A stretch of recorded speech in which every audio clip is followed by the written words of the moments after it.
Hello friends, आज हम लोग जून 2024 का करंट अफेयर्स कवर करेंगे। इससे पहले हम लोगों ने मई तक का करंट अफेयर्स कवर कर लिया है। मई 2024 तक का कवर कर लिया है सितंबर से। देखिए, परीक्षा आप लोगों का होने जा रहा है नवंबर 17 को। 17 नवंबर को एग्ज़ाम है। तो देखिए, जो लास्ट 6 मंथ का करंट अफेयर्स होता है, लास्ट 6 मंथ का, वो काफ़ी इम्पॉर्टेंट होता है। लाइक मतलब समझिए कि लास्ट 6 मंथ से आपका 15 से 17 क्वेश्चन यहीं से रहेगा। आखिरी का जो 6 मंथ होता है, जैसे कि मान लीजिए कि लास्ट का जो 6 मंथ के बाद का जो 3 और 4 मंथ्स है, वहाँ से आपको 5 to 7 क्वेश्चन देखने को मिलेगा। एंड उससे 2-3 मंथ पहले I think 4 to 5 2 to 3 question आपको वहाँ से देखने को मिलेगा। बेसिकली मेरा कहने का मतलब क्या है कि आपको 1 साल का पूरा कवर करना है, बट मोस्टली फोकस आपको लास्ट 6 महीने का प्रायोरिटीज़ देना है, ठीक, प्रायोरिटी वाइज कवर करना है। तो चलिए देखिए, जून का बहुत इंपॉर्टेंट है करंट अफेयर्स। जून का इसलिए इम्पॉर्टेंट है क्योंकि इलेक्शन रिजल्ट जून में आया था। And most important, Nalanda university का इनाग्रेशन हुआ है, ठीक, ये ध्यान रखिएगा, नालंदा यूनिवर्सिटी का इनाग्रेशन हुआ है। नालंदा यूनिवर्सिटी हम लोग आखिरी में कवर करेंगे, सबसे लास्ट में कवर करेंगे। उससे पहले हम लोग पूरा करंट अफेयर्स को डिटेल में कवर कर लेते हैं। तो चलिए स्टार्ट करेंगे हम लोग पॉलिटी से। जैसे देखिए, पॉलिटिक्स हम लोग एज इट इज जैसे स्टार्ट करते हैं, हर बार पॉलिटिक्स से स्टार्ट करेंगे। देखिए, लोकसभा का इलेक्शन हम लोग देखते हैं सबसे पहले। अब देखिए, लोकसभा का इलेक्शन अनाउंस कब हुआ था? तो बीपीएससी एक बार पूछ चुका है कि इलेक्शन कमीशन ने अनाउंस कब किया था। तो 16 मार्च को इसका अनाउंसमेंट हुआ था इलेक्शन का। 64.2 करोड़ लोग पार्टिसिपेट किए हैं, जिसमें कि 31.2 करोड़ लोग महिलाएं हैं, ठीक, ये ध्यान रखिएगा। टोटल वोटर टर्नआउट कितना हुआ है? तो एक second, sorry, total voter turnout कितना हुआ है? तो 65.79% टोटल वोटर टर्नआउट हुआ है। और सर्वाधिक कहाँ हुआ है? तो लक्षद्वीप में सर्वाधिक हुआ, ये ध्यान रखिएगा, ठीक। अगर ऐसे पूछा जाए सर्वाधिक कहाँ हुआ है, तो 84% लक्षद्वीप में हुआ है। अगर स्टेट वाइज पूछा जाए तो सर्वाधिक कहाँ हुआ है? असम में हुआ है, ठीक। ओवरऑल पूछे, मतलब स्टेट एंड यूटी मिला के, तो लक्षद्वीप में हुआ है। और स्टेट से पूछे तो असम में हुआ है, ठीक। सबसे कम वोटर टर्नआउट कहाँ हुआ है? तो ये हमारे बिहार में हुआ है। 56.19% ही टर्नआउट हुआ है बिहार में। इसके साथ साथ जम्मू कश्मीर में 56.58% टर्नआउट हुआ है। ये इंपॉर्टेंट है, ये ध्यान रखिएगा, जम्मू कश्मीर से भी कम वोटर टर्नआउट बिहार में हुआ है। देखिए, बिहार में जो वोटर टर्नआउट हुआ 56.56.19%, ये बहुत चांसेस है ये एग्जाम में आने का, ठीक, ये ध्यान रखिएगा। आगे देखते हैं हम लोग। जो अब देखिए, चीफ इलेक्शन कमिश्नर कौन है? तो राजीव कुमार हैं। अदर 2 कौन है? तो ज्ञानेश कुमार है, सुखबीर सिंह संधू। देखिए, इससे पहले मैंने कवर किया था कि इन दोनों को इलेक्शन के टाइम पे ही नॉमिनेट किया गया था। मई वाले और अप्रैल वाले मैंने कवर किया। तो आपसे प्रश्न ये है कि इन्हें कौन एक इलेक्शन कमिश्नर थे जिन्होंने रिजाइन किया था, ठीक, ये आप बताइएगा, इंपॉर्टेंट है। चलिए नेक्स्ट देखते हैं हम लोग।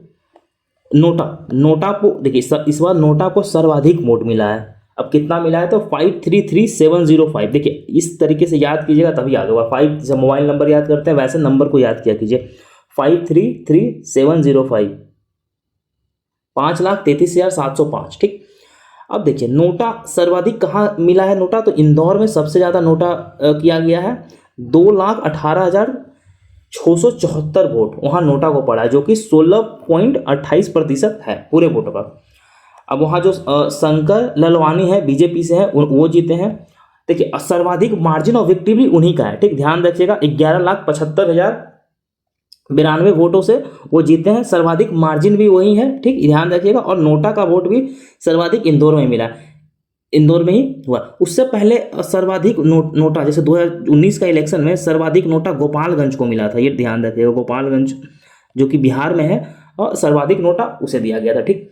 अब देखिए, अब नोटा अब इंपॉर्टेंट क्यों है कि नोटा इस बार सर्वाधिक मिला है, ये इंपॉर्टेंट है। अब कुछ हम लोग स्टैटिक देख लेते हैं। तो नोटा सर्वाधिक, सबसे पहले 2013 में नोटा जो बटन है, जैसे आप देखते होंगे जब ईवीएम पे तो एक नोटा बटन नीचे होता है।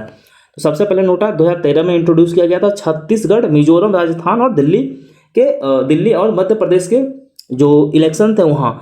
अब ये किसके डायरेक्शन पे किया गया था? तो सुप्रीम कोर्ट का जजमेंट था, PUCL versus union of India case. ये बहुत इंपॉर्टेंट केस है, ये ध्यान रखिएगा। बाद में जो 2014 का लोकसभा इलेक्शन हुआ था, उसमें भी नोटा को इंट्रोड्यूस कर दिया गया था।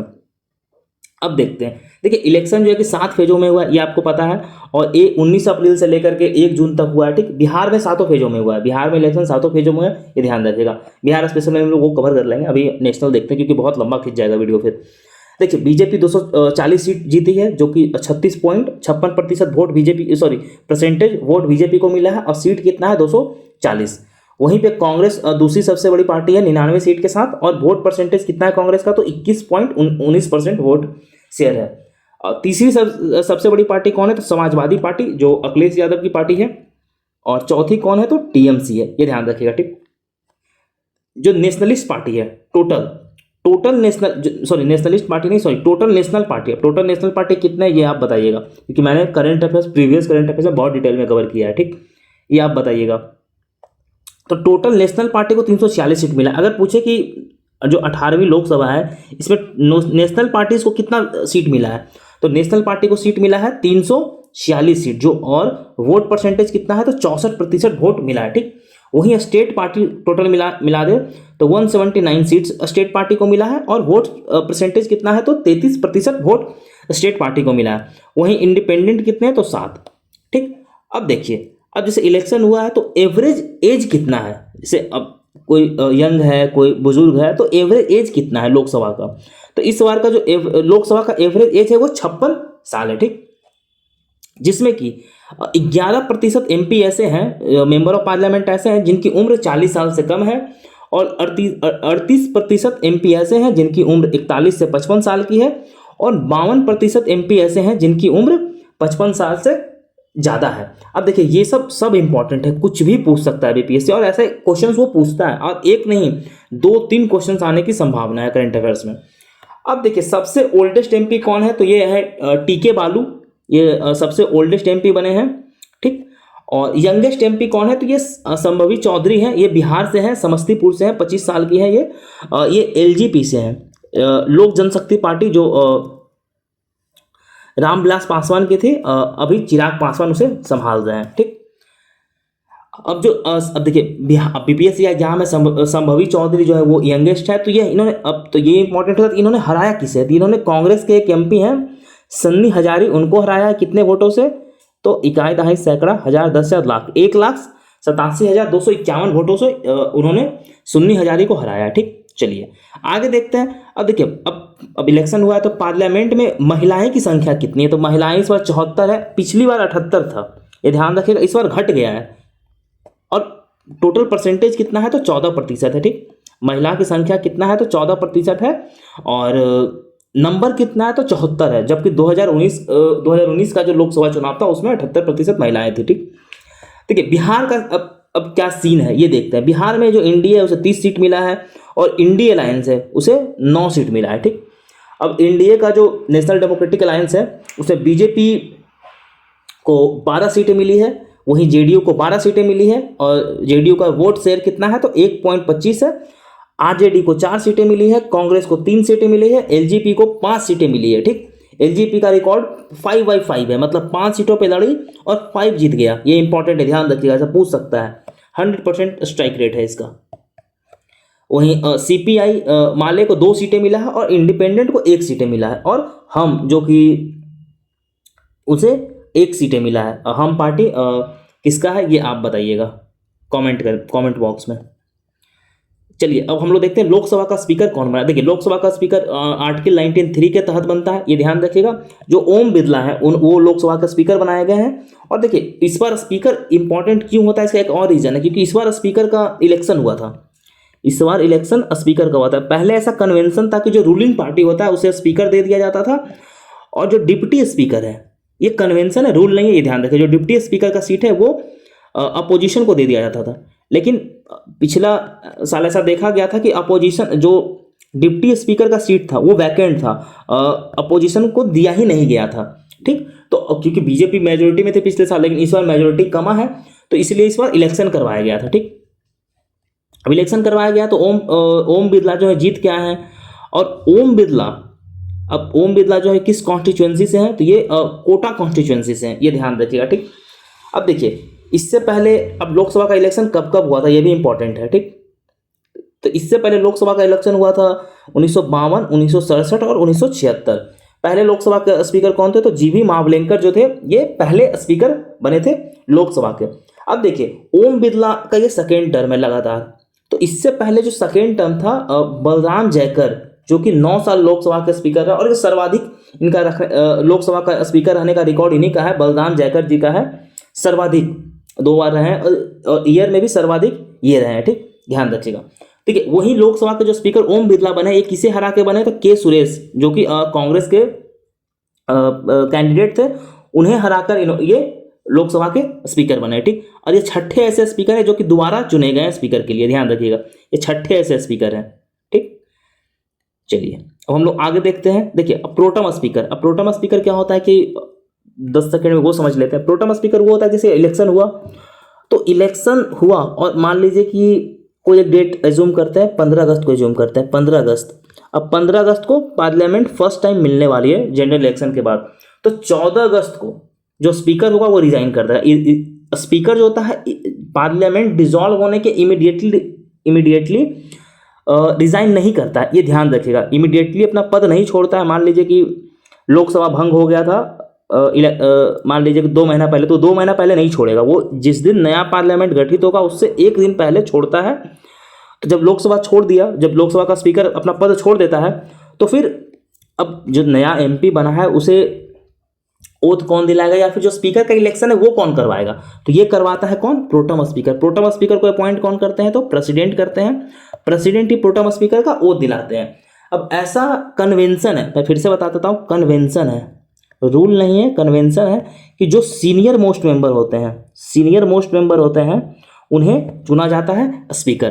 तो सीनियर जो मेंबर थे भर्तृहरि महताब, ये सीनियर मोस्ट मेंबर थे, कटक पार्लियामेंट्री कॉन्स्टिट्यूएंसी से थे, और ये 7 बार ये एमपी रह चुके हैं। ठीक, अब चलिए देखिए, अब ये आप अब देखिए जो गवर्नमेंट है ये कोलिशन गवर्नमेंट है। ठीक, अब कोलिशन गवर्नमेंट है, तो जब कोलिशन गवर्नमेंट है तो इसमें बहुत सारे मेंबर्स हैं। अब देखिए इसमें सब तो याद रखना मुश्किल है, लेकिन एक बार देख लीजिएगा, जब बीजेपी को 240 सीट मिला है, उसके साथ ही साथ जो जनता दल यूनाइटेड है नीतीश कुमार जी की पार्टी, उन्हें 12 सीट मिला है।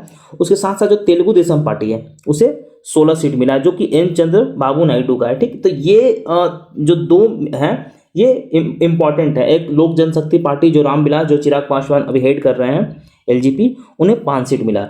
बाकी आप देख लीजिएगा। ठीक, ये 4 इंपॉर्टेंट थे। कोलिशन में कौन कौन सी पार्टीज है एक बार रीडिंग मार लीजिएगा, बाकी से ज़्यादा इंपॉर्टेंट नहीं है। ठीक, अब हम लोग आगे बढ़ते। देखिए अब जब इलेक्शन हो रहा था लोकसभा का, तो उस समय स्टेट इलेक्शन ही बहुत सारा चल रहा था। ठीक, तो उसी तरीके से जो उड़ीसा में इलेक्शन था, तो उड़ीसा में सबसे पहले देखते हैं कि जीता कौन। तो बीजेपी जीती है 78 सीट पे। उड़ीसा में टोटल जो सीट्स है विधानसभा का वो 147 सीट्स है। और बीजेपी के जो एमएलए हैं मोहन चरण मांझी, उन्हें बनाया गया है उड़ीसा का चीफ मिनिस्टर, जो कि संथाल कम्युनिटी से आते हैं। ठीक, ये ध्यान रखिएगा। इससे पहले कौन थे? तो पटनायक जी थे। हम सबको पता है ये लॉन्गेस्ट सर्विंग चीफ मिनिस्टर हैं उड़ीसा के।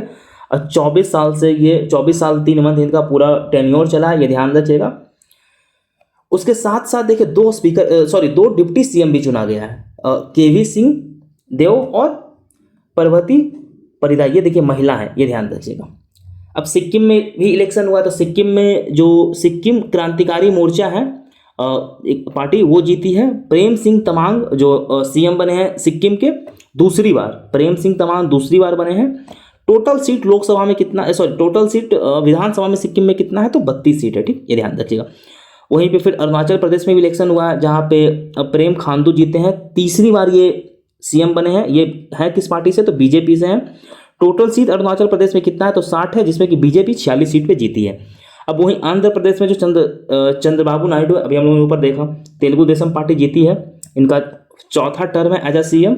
टीडीपी 132 सीट जीती है। 175 मेंबर का वो असेंबली है, जो आंध्र प्रदेश लेजिस्लेटिव असेंबली है, उसमें 175 मेंबर टोटल है। ठीक, आगे हम लोग देखते हैं मिशन कर्मयोगी। ठीक है, मिशन कर्मयोगी कब लॉन्च हुआ था? तो 2021 में लॉन्च हुआ था। और ये बेसिकली है क्या कि जो भी सिविल सर्वेंट है उन्हें ट्रेनिंग देना, और मतलब जो भी मॉडर्न टेक्नोलॉजी है उसके साथ ट्रेनिंग देकर के अप टू डेट रखना, ये बेसिकली इसका प्रोग्राम है। ठीक, मिशन कर्मयोगी का। देखिए अब इम्पॉर्टेंट मैंने जून का इसलिए कहा था क्योंकि देखिए 3 जो लॉ है, ठीक, 3 जो लॉ है ये 1 जुलाई से इम्प्लीमेंट होने वाला है, ठीक, मतलब इन्फोर्स होने वाला है, तो इसलिए ये इंपॉर्टेंट हो जाता है। देखिए जैसे देखिए भारतीय न्याय संहिता है, वो इंडियन पिनल कोड को रिप्लेस किया 1860। अब भारतीय न्याय संहिता में कितना, अब देखिए 358 सेक्शंस डाला गया है, जबकि आईपीसी में 511 सेक्शन था, ठीक।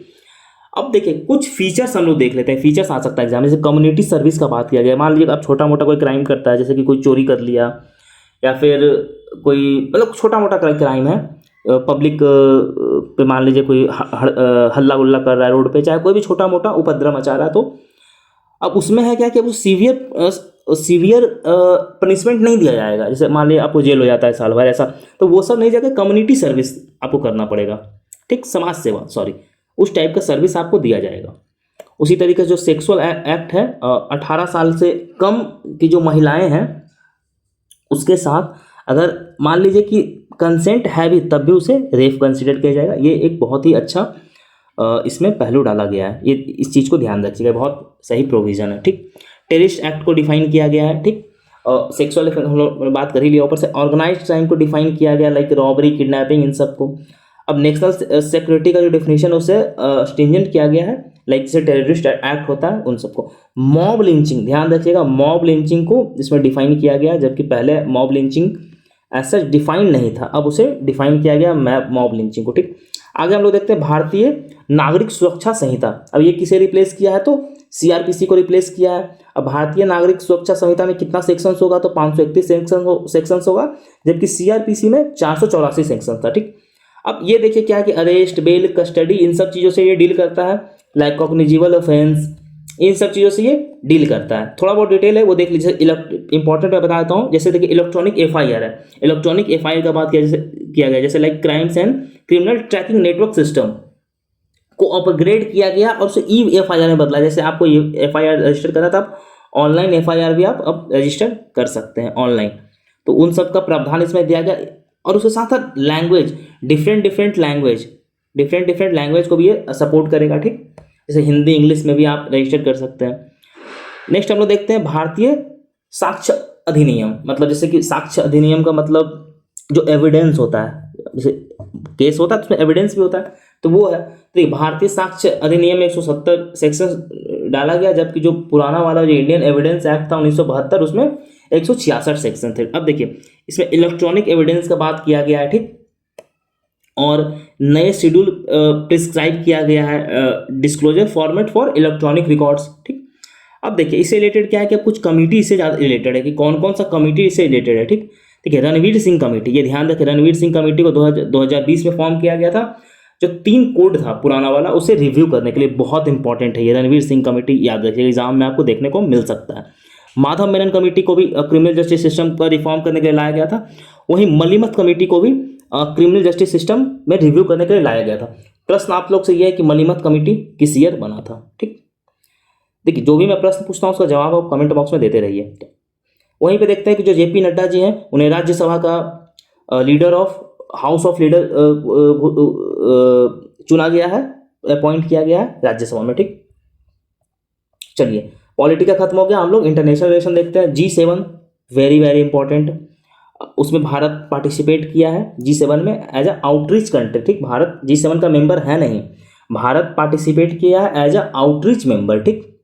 चलिए अब देखते हैं G7, जैसे अब G7 हुआ कब से कब तक था, तो 13 से 15 जून तक G7 हुआ था। ये 50वां उसका मीटिंग था, और ये हुआ कहाँ था, तो इटली में हुआ था। अपूलिया इटली में एक जगह है, वहाँ हुआ था। मेजर आउटकम क्या था, तो इसमें बातचीत क्या हुआ, तो यूक्रेन रशिया का जो वॉर है उससे बातचीत हुआ है, ठीक। और G7 ने प्लेज किया है 50 बिलियन जो फ्रोजन एसेट्स हैं, जो रशिया का जो भी एसेट्स है इन कंट्रीज में, उन सब को इन लोगों ने फ्रोज कर दिया है, मतलब बंदी बना लिया, वैसे समझिए। तो उन सब से जो भी पैसा आएगा उसे यूक्रेन को देने का बात किया गया है। इजराइल हमास कॉन्फ्लिक्ट के बारे में बातचीत किया गया है, जो कि 2 स्टेट सॉल्यूशन है, उस पर बातचीत किया गया है, ठीक। ये ध्यान रखिएगा। इकोनॉमिक रिजिलियंस का बात किया, जैसे जो भी सप्लाई चेन है, और सप्लाई चेन को डाइवर्सिफाई करने का बात किया। जैसे अभी देखिए रेड सी में अटैक हो गया, तो अब मान लीजिए एक रूट नहीं डिफरेंट रूट रहता तो शायद वो अवॉइड किया जा सकता था। लाइक जैसे कि कोरोना वायरस आ गया। कोरोना वायरस आने के कारण जो भी सप्लाई चेन्स था, जैसे पूरे वर्ल्ड में लॉकडाउन लग गया, तो जो भी सप्लाई चेन्स था वो सबको डिस्टर्ब हो गया था कोरोना के टाइम पे। तो अब अगर डाइवर्सिफाइड रहता, डिफरेंट कोई भी मोड रहता, अगर सप्लाई करने का चीज़ों को, तो शायद डिस्ट्रप्शन नहीं आता। ठीक, ये ध्यान रखिएगा। नेक्स्ट देखते हैं, इसमें क्लाइमेट चेंज और इन्वायरमेंट पे बात किया गया है। ठीक, वहीं और हेल्थ एंड फूड सिक्योरिटी पे बात किया गया है। ठीक, जो अपूलिया फूड सिस्टम इन्हांस जो मतलब वहाँ लॉन्च किया गया था, इसलिए उसका नाम से ये बता दिया जाता है। ठीक, अब देखते G7 जो कंट्रीज़ हैं उसमें जो है वो 40% ग्लोबल इकोनॉमिक को रिप्रेजेंट करता है। वहीं पॉपुलेशन कितना है, तो 10% है। ठीक, 36% ग्लोबल पावर वो जनरेट करता है, 30% ग्लोबल डिमांड उनका है, और 25% जो है global energy related carbon dioxide emission, मतलब जो कार्बन डाइऑक्साइड छोड़ता है वो 25% G7 कंट्री अकेले छोड़ता है। सोच लीजिए, 7 कंट्री है और 25% अकेले छोड़ रहा है। नेक्स्ट हम लोग देखते हैं न्यूक्लियर वेपन आर्सेनल। देखिए SIPRI का जो ईयर बुक है उसमें वो न्यूक्लियर वेपन कितना है ये सब ऐड करता है। तो बताया है कि जो भारत का जो न्यूक्लियर वेपन है वो 64 से इंक्रीज करके 172 हो गया। ठीक, हम लोग पाकिस्तान को सरपास कर दिया, मतलब आगे बढ़ गए हैं। अब देखिए, अब न्यूक्लियर वेपन जो है वो न्यूक्लियर एक तो जैसे देखिए फिजन एंड फ्यूजन, ये दो चीज़ है। तो जो न्यूक्लियर वेपन होता है वो बेसिकली न्यूक्लियर फ्यूजन पे बेस्ड होता है, क्योंकि फ्यूजन जो है वो सन में होता है। ठीक, ध्यान रखिएगा, सन में होता है जब, हाँ। अब देखिए, अब न्यूक्लियर फिजन क्या था, आप लोगों को पता है कि यूरेनियम इसमें उसका आइसोटोप ये सब यूज होता है, ये सब तो आपको पता है, ये बेसिक स्टैटिक तो देख लीजिएगा। मैं सिर्फ करंट डिस्कस कर देता हूँ जल्दी से। अब देखिए यूक्रेन पीस समिट हुआ था। ठीक, स्विट्जरलैंड में ये यूक्रेन पीस समिट हुआ था, भारत को भी बुलाया गया था, तो भारत गया था वहाँ यूक्रेन पीस समिट में, जो कि एक डॉक्यूमेंट निकला है, joint communique on peace framework. Document से बातचीत हुआ है, लेकिन भारत जो है Saudi Arabia, South Africa, Thailand, Indonesia, Mexico, ये डॉक्यूमेंट साइन नहीं किया है। बेसिकली ये एक डिस्क्रिमिनेटेड डॉक्यूमेंट्स था। ठीक, ये यूक्रेन की तरफ ज़्यादा इसका झुकाव था, तो इसलिए साइन नहीं किया, और चाइना ने आउटराइटली मना कर दिया है इस कॉन्फ्रेंस में जाने से। ठीक, नेक्स्ट हम लोग देखते हैं जो मार्क रूटे हैं। ठीक, ये नीदरलैंड के फॉर्मर प्राइम मिनिस्टर रह चुके हैं, प्रधानमंत्री रह चुके हैं। इन्हें नेटो का नेक्स्ट जनरल सेक्रेटरी बनाया गया है। ठीक, और इन्हें किन के जगह पे बनाया जा रहा है, जैसे जेंस स्टॉलनबर्ग जो है, ये इनका कार्यकाल खत्म हो जाएगा, तो इनके बाद मार्क रूटो को बनाया जाएगा, ये ध्यान रखिएगा। अब हम लोग वन लाइनर देख लेते हैं। अभी हाल फिलहाल में यूनाइटेड नेशन जनरल असेंबली का 79 सेशन हुआ था, उसमें जो कैमरून के जो फॉर्मर प्राइम मिनिस्टर थे फ्लिमिंग यांग, उन्हें प्रेसिडेंट इलेक्ट किया गया है। थाईलैंड जो है वो गे मैरिज को लीगलाइज कर दिया है, पहला कंट्री साउथ ईस्ट एशिया का बना है जो लीगलाइज करने के लिए। उससे पहले ताइवान और नेपाल भी लीगलाइज कर चुका है। ठीक, इजराइल जो है, इजराइल को global list of criminal committing crimes against children में यूनाइटेड नेशन ने ऐड किया है, ये ध्यान रखिएगा। ठीक, केनिया है, केनिया को मेजर नॉन नेटो एलाई का status United state of America दिया है, ये ध्यान रखिएगा। पराग्वे 100वां कंट्री बना है इंटरनेशनल सोलर अलायंस का, ये ध्यान रखिएगा। तजाकिस्तान जो है ये मुस्लिम मेजोरिटी कंट्री है, लेकिन इन्होंने हिजाब पे बैन कर दिया है, ये चीज़ को ध्यान रखिएगा। ठीक, मुस्लिम कंट्री है लेकिन हिजाब पे बैन किया है, ये इंपॉर्टेंट है, यहाँ से क्वेश्चन पूछा जा सकता है आपसे। नेक्स्ट देखिएगा जो कनाडा है, अभी हाल फिलहाल में जो इस्लामिक रिवोल्यूशनरी गार्ड कॉर्प्स है उसे जो ईरानियन आर्म फोर्स का एक ब्रांच है, उसे टेररिस्ट एंटिटी घोषित कर दिया गया। ठीक, नेक्स्ट हम लोग देखते हैं कतर एयरवेज को वर्ल्ड बेस्ट एयरलाइंस डिक्लेयर कर दिया गया है। ठीक, ये ध्यान रखिएगा। यूक्रेन पहला कंट्री बना है in the world to create unarmed system force. ठीक, अनआर्म्ड सिस्टम फोर्स क्रिएट करने वाला विश्व का पहला कंट्री कौन बना है, तो यूक्रेन बना है, ये ध्यान रखिएगा। जो फॉर्मर जो पोर्टुगीज प्राइम मिनिस्टर, मतलब पुर्तगाल के जो पहले प्राइम मिनिस्टर, मतलब कि फॉर्मर प्राइम मिनिस्टर थे एंटोनियो कोस्टा को नया यूरोपियन यूनियन का जो काउंसिल है उसका प्रेसिडेंट चुना गया है, ये ध्यान रखिएगा। उसके बाद हम लोग देखते हैं यूनाइटेड नेशन का एक रिपोर्ट है, उसमें बताया गया है कि जो 670 से भी ज़्यादा लोग मासिव जो बहुत बड़ा लैंडस्लाइड आया था। ठीक, कहाँ, तो पापुआ न्यू गिनिया में आया था लैंडस्लाइड, उसमें लोग मरे हैं, 670 से भी ज़्यादा लोग मरे हैं पापुआ न्यू गिनिया में। भारत ने $1 बिलियन का जो मदद राशि है वो भेजा था। ठीक, रशिया ने तालिबान को टेररिस्ट लिस्ट निकाल दिया है, ये इंपॉर्टेंट है, ध्यान रखिएगा इस बात को। वहीं पे बिजनेस वुमेन हाला टोमास त्रोदित, नाम देख लीजिएगा थोड़ा, उन्हें प्रेसिडेंट बनाया गया है, कहाँ का, तो आइसलैंड का, ये ध्यान रखिए, वुमेन है तो इंपॉर्टेंट है। जो नवाडिया है ये दैट जो कि AI based chip you design करता है, उसे मोस्ट वैल्यूएबल कंट्री वर्ल्ड में घोषित कर दिया गया है।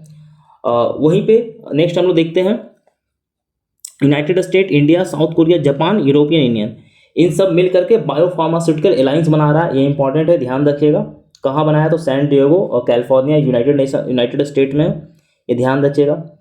और जून 2024 में Pakistan, Somalia, Denmark, Greece, Panama, इन सबको नॉन परमानेंट स्टेटस, जैसे UNSC में टोटल कितना 5 तो परमानेंट होता है, और इसके अलावा जो 10 मेंबर होते हैं टोटल 15, तो टोटल 15 में से इन सबको 25-26 का टर्म्स के लिए चुना गया है। ठीक, ये ध्यान रखिएगा। मालदीव जो है इजरायली पासपोर्ट को बैन कर दिया है, ये ध्यान रखिएगा।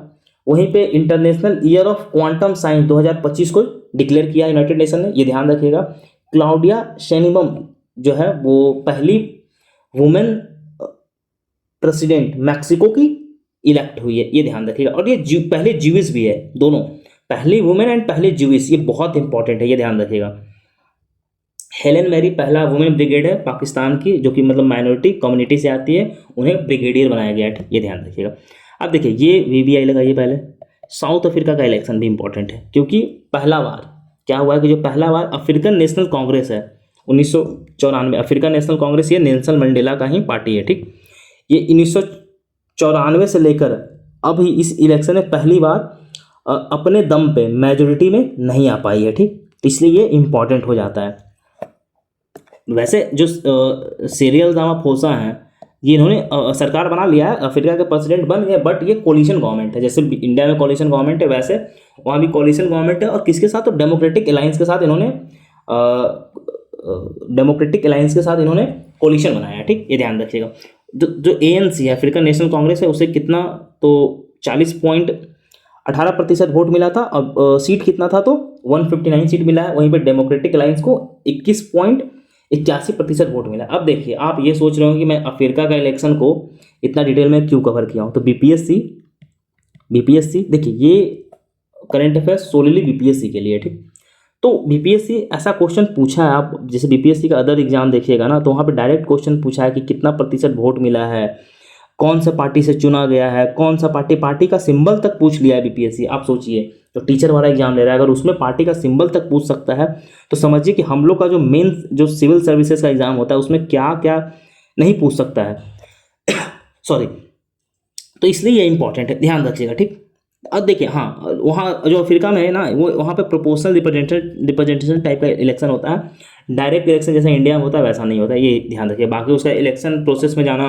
बहुत कॉम्प्लेक्स है, तो उतना जाने का ज़रूरत नहीं है। चलिए हम लोग रिपोर्ट एंड इंडिसेस देखते हैं जल्दी से। ठीक है, आर्टिफिशियल इंटेलिजेंस प्रिपेयर्डनेस इंडेक्स कौन निकालता है, तो IMF निकालता है। टॉप परफॉर्मर कौन है, तो सिंगापुर टॉप परफॉर्मर है। ठीक, भारत का रैंक कितना है, तो 72 भारत का रैंक है 174 कंट्री में। वहीं पे चाइना का रैंक कितना है, तो 31 रैंक चाइना का है। ठीक, अब उसमें क्या होता है, कंट्री को डिफरेंट कैटेगरी में क्लासीफाई करते हैं, like advance economics, emerging market economy and low income countries. तो वहीं भारत को इमर्जिंग मार्केट इकोनॉमी में क्लासीफाई किया गया। एनर्जी ट्रांजिशन इंडेक्स कौन निकालता है, तो वर्ल्ड इकोनॉमिक फोरम निकालता है। भारत का रैंक कितना है, तो 63 रैंक है 120 कंट्री में। वहीं भारत का रैंक पिछले साल कितना था, तो 167 था। टॉप कौन किया, तो स्वीडन किया, उसके बाद कौन है, डेनमार्क, फिनलैंड, फिर स्विट्जरलैंड। ठीक, ये ध्यान रखिएगा। ग्लोबल जेंडर रिपोर्ट PYQ है, ये पिछले साल 69 BPSC में पूछा है। जेंडर ग्लोबल रिपोर्ट कौन निकालता है, तो वर्ल्ड इकोनॉमिक फोरम निकालती है। भारत का रैंक कितना है, तो 129 है। पिछले साल भारत का रैंक कितना था, तो 127 था। भारत का रैंक घटा है, मतलब कि हमारे यहाँ जो जेंडर गैप है वो बढ़ा है, जो कि एक खराब साइन है। टॉप पे कौन है, तो आइसलैंड है, जहाँ पे 93.5% जेंडर इक्वालिटी है। उसके बाद फिनलैंड, नॉर्वे, न्यूजीलैंड है, ये ध्यान रखिएगा। वहीं पे सूडान को सबसे आखिरी पोजीशन में रखा गया, और पाकिस्तान का 145वां पोजीशन है, मतलब सूडान 146वां, पाकिस्तान 145वां।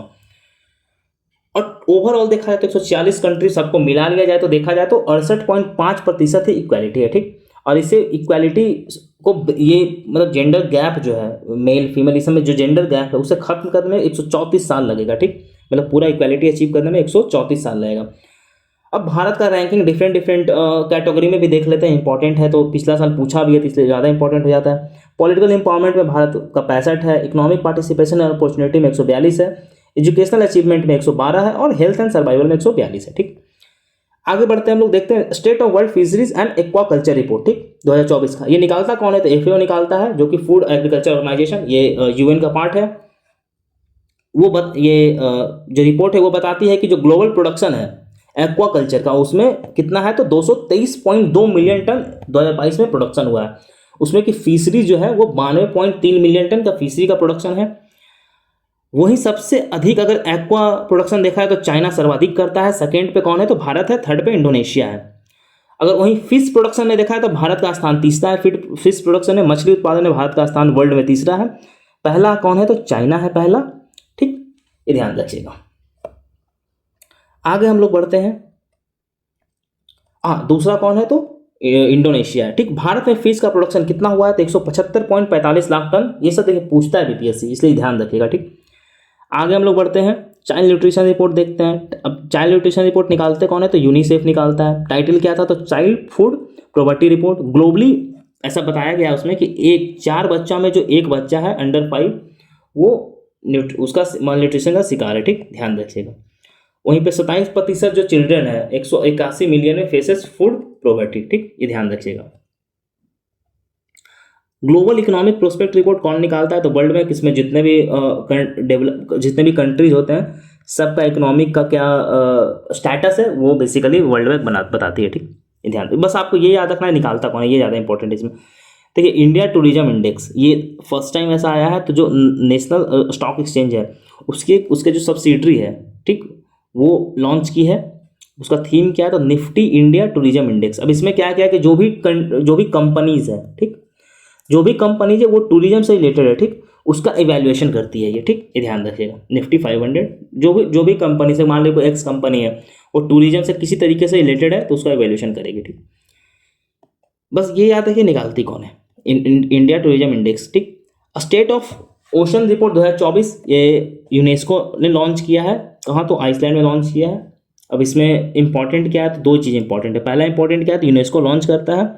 और दूसरा इंपॉर्टेंट क्या है कि जो ओशन वार्मिंग है, ठीक, वो डबल हो गया है इस बार 2023 में। सर्वाधिक ओशन वार्मिंग देखने को मिला, जो कि वन ऑफ द हाईएस्ट है 1950 से लेकर के। नेक्स्ट है, ये इंपॉर्टेंट है, ग्लोबल पीस इंडेक्स। ये निकालता कौन है? तो institute of economics and peace निकालती है, जो कि आइसलैंड को मोस्ट पीसफुल मतलब सर्वाधिक शांति प्रिय देश बताया गया आइसलैंड को।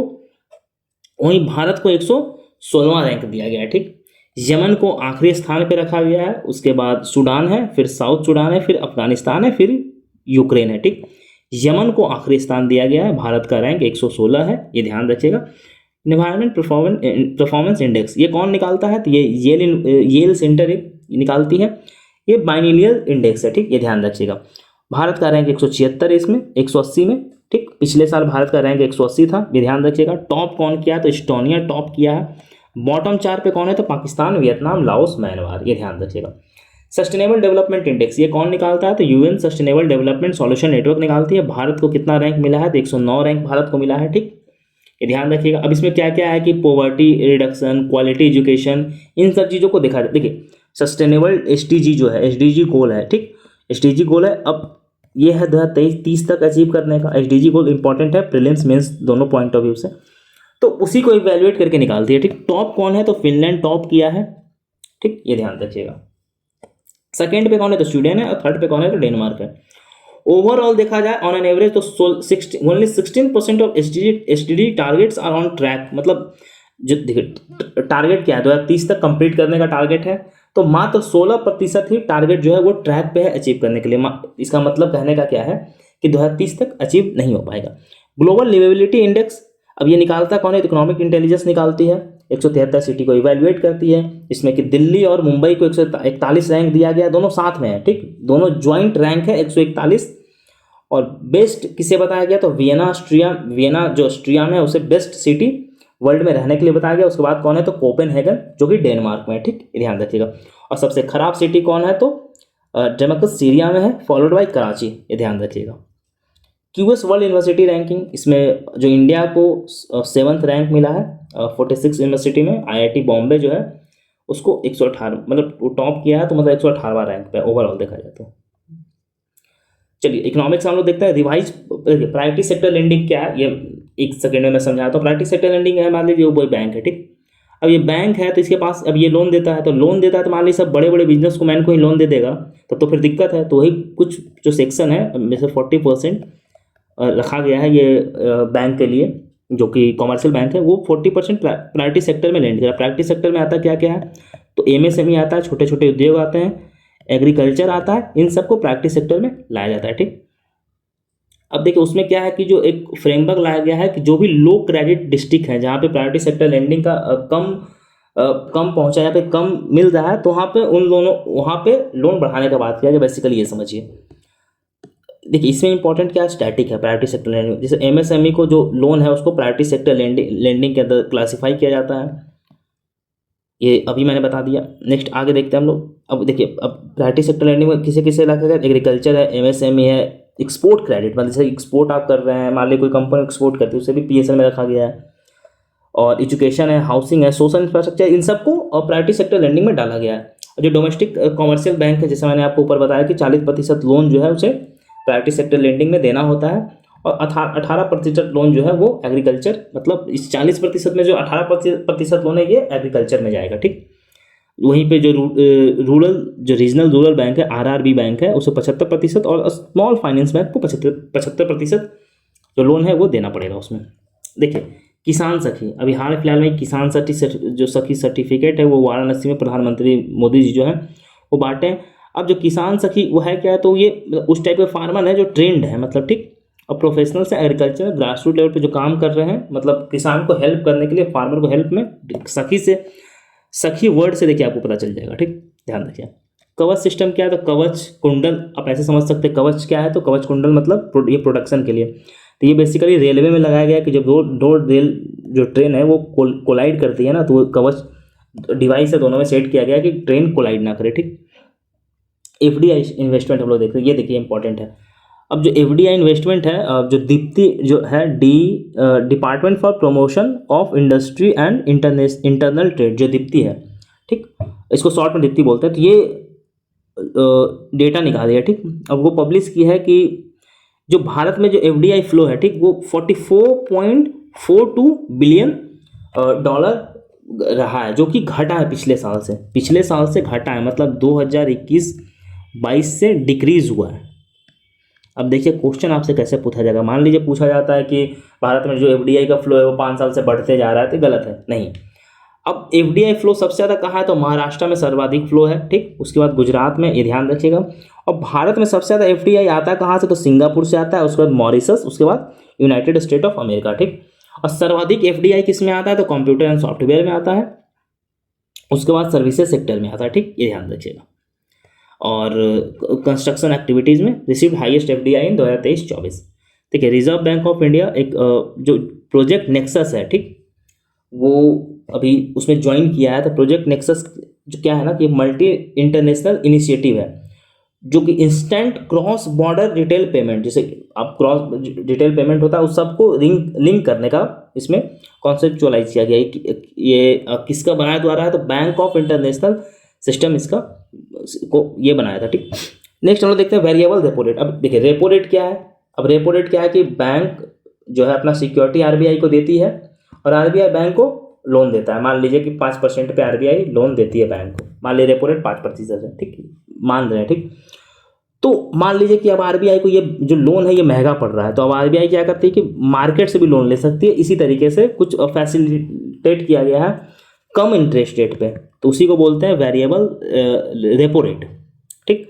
अब देखिए when RBI desire to infuse liquidity in economy but banks are not eager to borrow from RBI, मतलब आरबीआई चाहता है कि पैसा मार्केट में आए, लेकिन बैंक नहीं चाह रहा कि वो आरबीआई से बोरो करे, क्योंकि बैंक में थोड़ा सा इंटरेस्ट आरबीआई से महंगा हो सकता है, तो वहीं पे अलाउ करती है। तो decide market generally lower than repo rate, मतलब जो मार्केट में जो रेट है वहां से ले लीजिए, बैंक लेती है लोन जो कि बेसिकली रेपो रेट से कम रहता है। आप ऐसे समझिए कि अगर रेपो रेट से कम नहीं रहेगा तो फिर बैंक वहां से लोन लेगी ही क्यों, सिंपल सा लॉजिक है।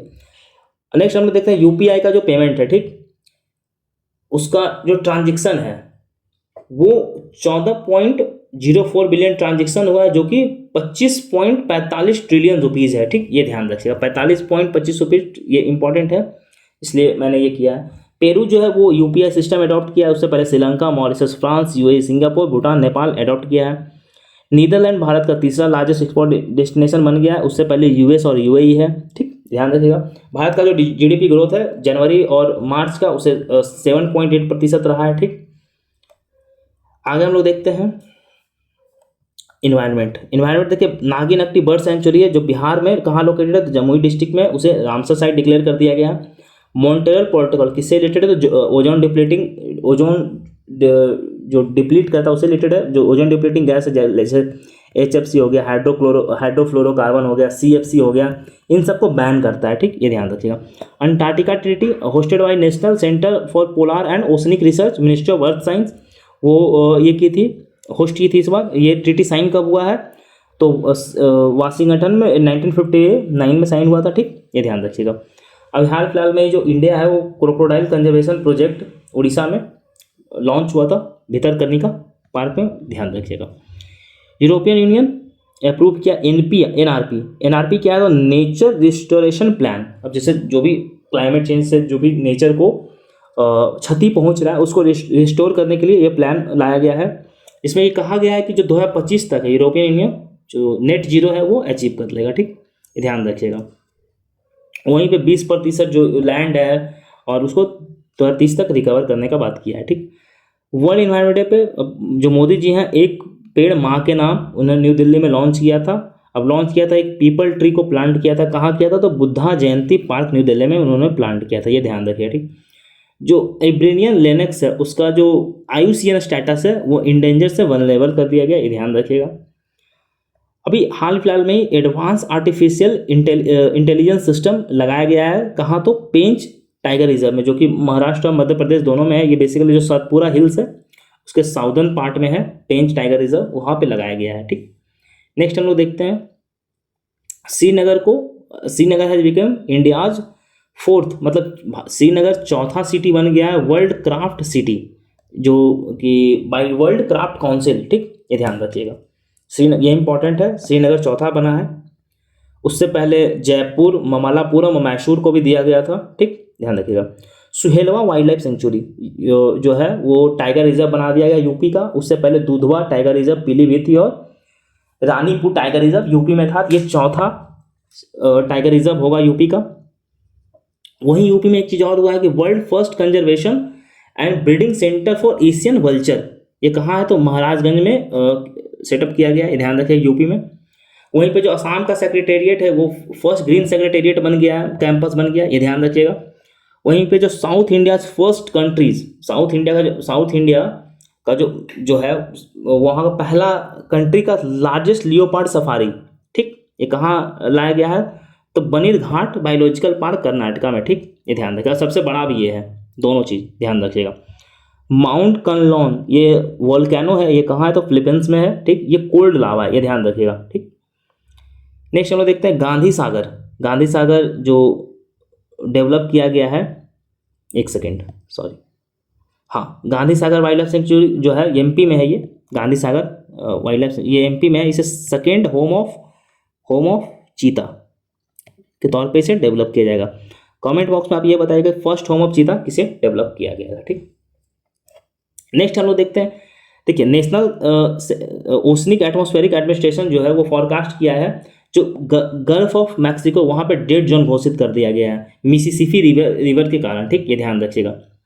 नेक्स्ट हम लोग देखते हैं, देखिए, केरला का जो नेल्लियम पत्ती हिल्स है, ठीक, वहाँ पे एक नया प्लांट स्पेसिस बना है जिसे नोबल प्राइज उन्हें मिला है, बारबोरा मैकक्लिंटॉक के नाम पे रखा गया है। ठीक, ये ध्यान रखिएगा।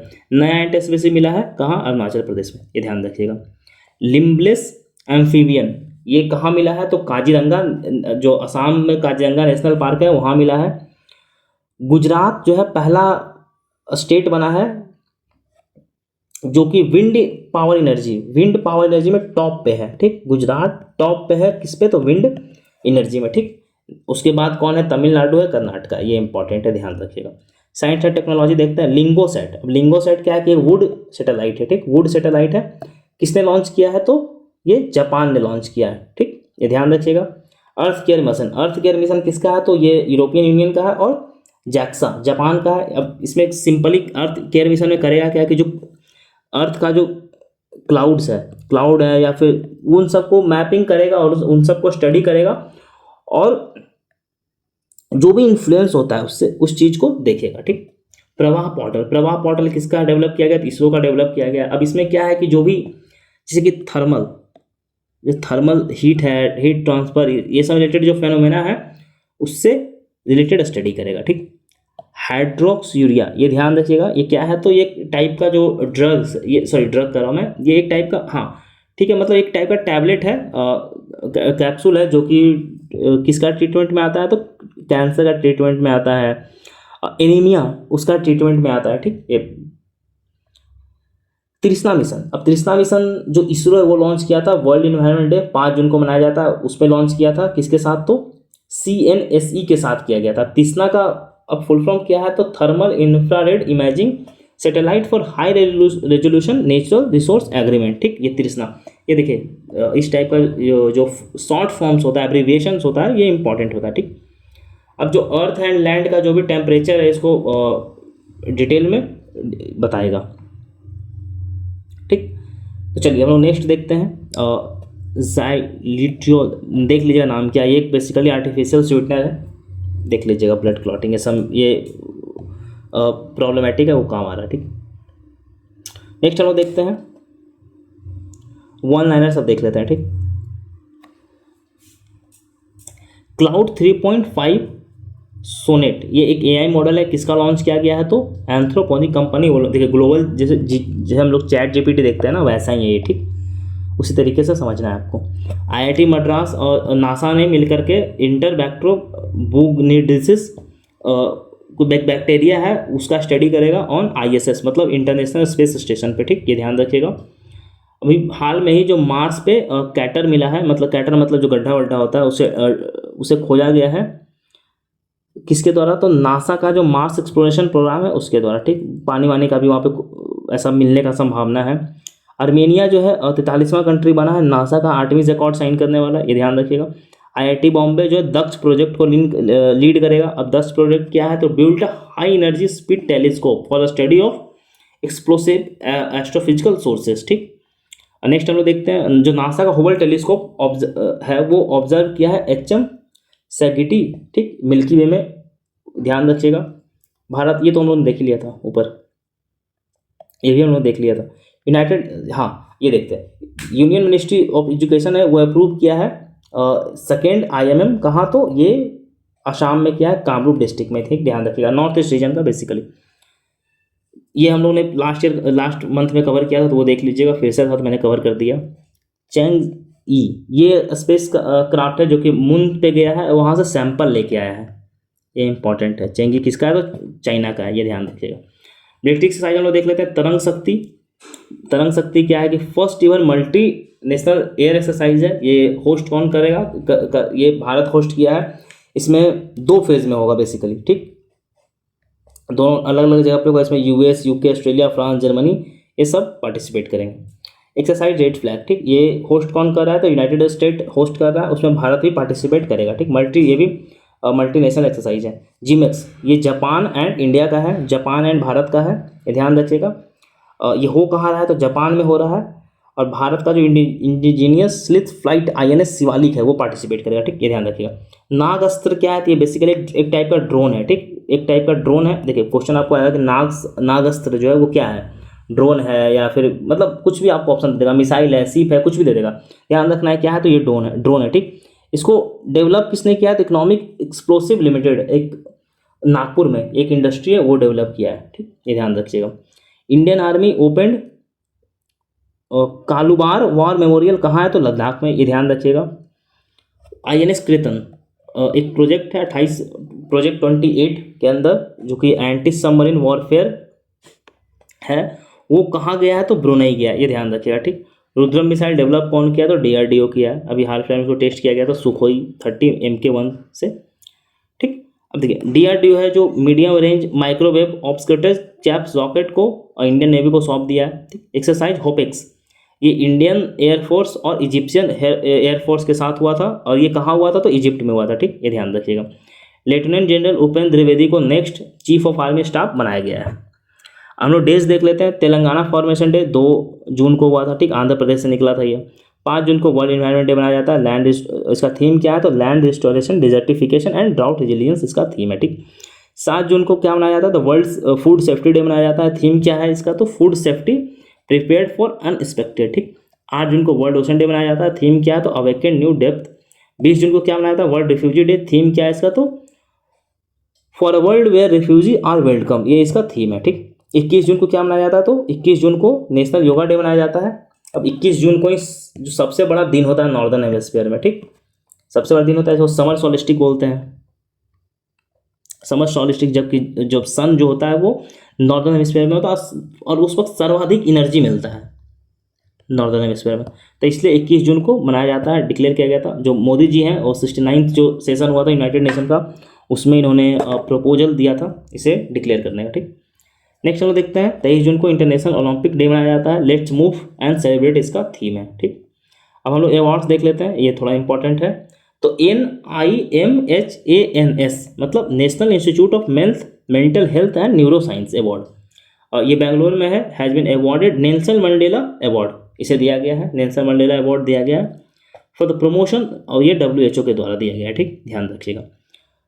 बुकर प्राइज, जो बुकर प्राइज विनर हैं अरुंधति रॉय, ये पहले बुकर प्राइज जीत चुकी हैं, इन्हें पेंटर प्राइज दिया गया है। ठीक, ध्यान रखिएगा।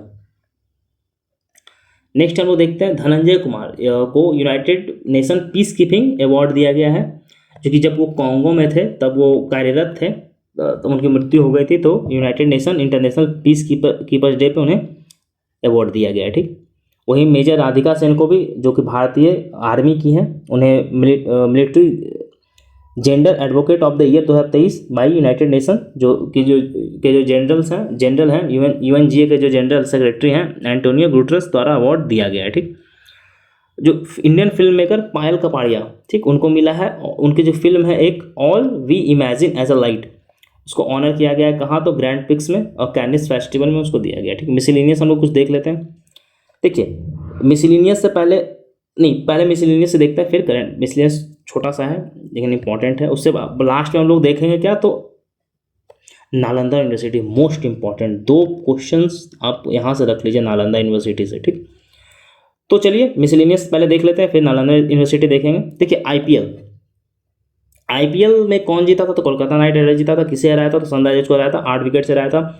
मैन ऑफ द मैच कौन बने, तो मिचेल स्टार्क बने थे। ऑरेंज कैप किसे मिला आईपीएल में, तो विराट कोहली को मिला है। पर्पल कैप किसे मिला है, तो हर्षल पटेल को मिला है, पर्पल पटेल।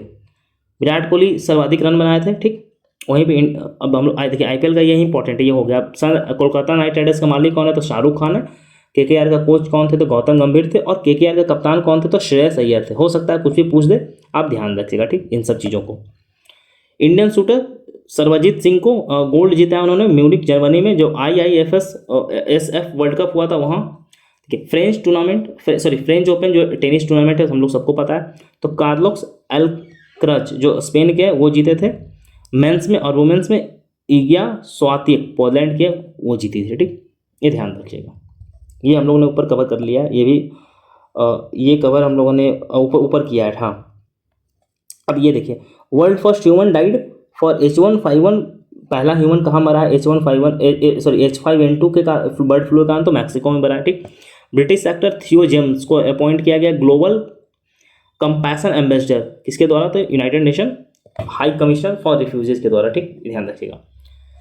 कोझिकोड को India's first city of literature घोषित किया गया, ये कहाँ है, तो केरला में है। ठीक, अब देखिए श्रीनगर को तो वर्ल्ड क्राफ्ट सिटी हम लोगों ने देख ही लिया था, चौथा है, उससे पहले 3 था। चलिए ये देखिए world India's first city literature, ये यूनेस्को द्वारा किया गया है कोझिकोड को, ये इंपॉर्टेंट है, एकदम इंपॉर्टेंट है, VVI लगाइए इससे पहले। चलिए अब हम लोग देखते हैं Nalanda university, the most important. अब VVI लगाइए इसको, जितना भी आप लगा सकते हैं, वेरी वेरी इंपॉर्टेंट। चलिए देखिए नालंदा यूनिवर्सिटी को हम लोग देखते हैं। मोदी जी 19 जून को नालंदा यूनिवर्सिटी को इनॉग्रेट करते हैं। अब नालंदा का जो कैंपस है उसमें 2 एकेडमिक बिल्डिंग है, जो कि 40 क्लासरूम्स होगा, जो कि अप्रोक्सीमेटली 1900 बच्चों को एकोमोडेट करेगा। वहीं पे उसमें 2 ऑडिटोरियम भी है, जहाँ पे 300 लोग एक साथ मतलब 300 लोगों बैठ सकते हैं, और वहीं पे 550 बच्चों का हॉस्टल फैसिलिटी भी उसमें रहेगा। ठीक है, नालंदा यूनिवर्सिटी फेमस किस लिए था, तो ये हॉस्टल फैसिलिटी देता था और बच्चा पढ़ता था उसमें, इसलिए फेमस था। तो वैसा ही बनाने का बात किया गया है। साथ साथ उसमें नेट, अब इसमें क्या है कि नेट जीरो ग्रीन कैंपस बनाया गया, मतलब यहाँ से कार्बन इमिशन जीरो होगा।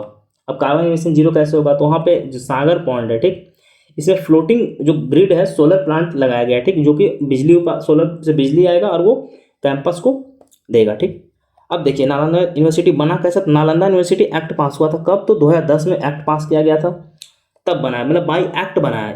ये चीज़ को ध्यान रखिएगा। अब इंटरनेशनल कोऑपरेशन 17 देश कोऑपरेट किया है, मतलब हेल्प किया है उसमें, कि Australia, China, Bhutan, Mauritius, Myanmar सब है। अब हम लोग थोड़ा टाइमलाइन देख लेते हैं। ठीक है, सबसे पहले 2006 में जो APJ अब्दुल कलाम है वो प्रपोज किए थे एंशिएंट यूनिवर्सिटी जो नालंदा का, उसको रिवाइवल के लिए। ठीक, जो बिहार का में जो बिहार लेजिस्लेटिव असेंबली का, एक सेकंड सॉरी, इससे मैं फॉन्ट थोड़ा कम कर लेता हूँ। हाँ, बिहार लेजिस्लेटिव असेंबली का ज्वाइंट सिटिंग में जो APJ अब्दुल कलाम थे उस वक्त के प्रेसिडेंट थे, इन्होंने कहा था इस चीज़ को। ठीक, और सेकेंड ईस्ट एशिया समिट में भी इस बात किया गया था फिलीपींस में। वहीं पे फिर 4th ईस्ट एशिया समिट जो थाईलैंड में हुआ था वहाँ भी बात किया गया था। और आखिरकार 2010 में नालंदा यूनिवर्सिटी एक्ट पास कर दिया जाता है और 2014 में पहला बैच को इन्वॉल्व कर लिया जाता है। ठीक, चलिए अब हम लोग नालंदा यूनिवर्सिटी का थोड़ा हिस्ट्री देख लेते हैं, जो कि बहुत इंपॉर्टेंट है और क्वेश्चन यहाँ से आता है। ठीक है, ओल्डेस्ट रेसिडेंशियल यूनिवर्सिटी हमने देखा हॉस्टल वाला फैसिलिटी है। इनके फाउंडर कौन थे, तो कुमार गुप्त इनके फाउंडर थे, जो कि गुप्ता डायनेस्टी से थे। और ये कब किया गया था, तो 5वीं सेंचुरी में इसे फाउंड किया गया था। अब देखिए, अब ऐसा नहीं है कि इसे गुप्ता फाउंड किया तो ये नालंदा यूनिवर्सिटी को इतना पॉपुलर था तो बहुत सारा किंग इसे पैट्रोनाइज किया था। तो उसमें पैट्रोनाइज करने वाले किंग्स में कौन कौन थे, तो हर्षवर्धन जो कि कन्नौज के थे, धनेश्वर डायनेस्टी से थे, और पाला रूलर। ठीक, पाला रूलर भी इसे पैट्रोनाइज किए थे। ठीक, चलिए अब हम लोग ये देख लेते हैं कि इंपॉर्टेंट पर्सनालिटी कौन कौन सा जुड़ा हुआ था नालंदा से। ठीक, नालंदा से, ये ध्यान रखिएगा। ठीक, ऐसा कहा जाता है कि जो बुद्ध है वो भी नालंदा विजिट किए थे। ठीक, और जैन टेक्स्ट जो है महावीर, जो ये बताती है कि जैन टेक्स्ट बताती है कि जो महावीर थे वो भी नालंदा में, मतलब कि 14 रेनी सीजन, मतलब 14 साल नालंदा में वो रहे हैं, ऐसा बताता है। ठीक, इसके साथ साथ 2 डिसाइपल सरीपुत्ता और मोगलम, जो बुद्ध का 2 डिसाइपल था, ये नालंदा रीजन से ही आते हैं। ठीक, ये ध्यान रखिएगा। इसके साथ ही साथ जो नालंदा यूनिवर्सिटी है उसमें प्रोमिनेंट टीचर्स कौन कौन थे, तो आर्यभट्ट को हम लोग सब लोग जानते हैं, मैथमेटिशियन। ठीक, नागार्जुन महायान फिलोसफर, हम लोग सब लोग जानते हैं नागार्जुन को, और ये 4th बुद्धिस्ट काउंसिल से रिलेटेड है, ये ध्यान रखिएगा। बाकी 4th बुद्धिस्ट काउंसिल जो कब हुआ था, किस किंग के टेन्योर में हुआ था, ये आप कमेंट सेक्शन में बता दीजिए। ठीक, ये इंपॉर्टेंट है। इसके साथ साथ यही बता दीजिएगा कि 1st, 2nd, 3rd भी कौन कौन हुआ था, थोड़ा ज़्यादा हो जाएगा बट फिर देखिए अगर आता है आपको या पता है तो बताइए। लिनेज फाउंडर कौन थे, तो स्कूल ऑफ लॉजिक धर्मपाल ब्राह्मण स्कॉलर थे, ये रिलेटेड थे। अव्याकर गुप्ता तांत्रिक प्रैक्टिसनर थे, मतलब जो तांत्रिक विद्या है उसका प्रैक्टिस करते थे। अनारोपा ये भी बिलोंग करते थे तांत्रिक लीनियज ऑफ तिब्बतियन ट्रेडिशन। ठीक, चलिए ठीक है, ये टीचर सबको ध्यान रखिएगा। नालंदा में एक टीचर और इम्पोर्टेंट है, मैं बताऊंगा थोड़ी देर में भी, वो बहुत ज़्यादा इंपॉर्टेंट है।